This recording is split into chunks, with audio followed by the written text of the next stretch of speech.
Key person provisions are a cornerstone of private equity fund governance.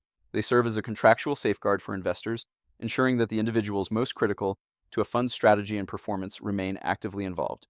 But as the industry matures and leadership transitions become more common, these provisions are increasingly intertwined with broader succession planning efforts, raising operational, reputational, and compliance considerations that fund managers must proactively address.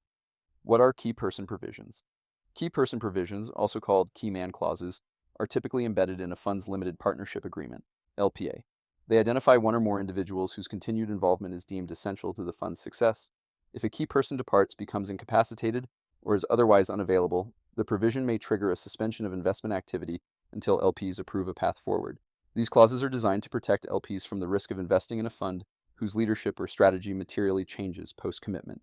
They are most common in early-stage funds, emerging managers, or funds with concentrated leadership structures. Why? Succession planning matters. More than ever, while key person provisions are reactive by design, succession planning is proactive. It's the process by which firms identify, groom, and transition leadership talent to ensure continuity across investment, operational, and strategic functions. In today's environment, marked by generational shifts, firm growth, and increasing institutionalization, succession planning is no longer optional. LPs are asking tougher questions about bench strength, leadership development, and long-term firm viability, and regulators are paying closer attention to governance structures that support resilience and continuity. Operational implications for fund managers. Effective succession planning requires more than naming a successor.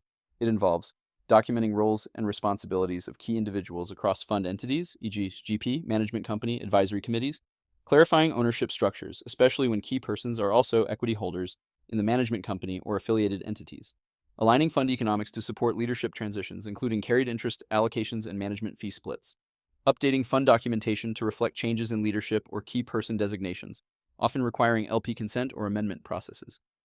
Fund administrators play a critical role in supporting these transitions, tracking entity-level changes, updating signatories, and ensuring compliance with fund agreements. Investor and compliance considerations. From an LP perspective, key person events can signal risk. Managers should be prepared to communicate proactively with LPs about leadership changes and succession plans, demonstrate continuity in investment strategy, team capabilities, and operational execution. Provide transparency around governance structures and decision-making authority. Compliance teams must also monitor key person provisions as part of broader fund oversight, ensuring that any triggering events are documented, reported, and resolved in accordance with fund terms.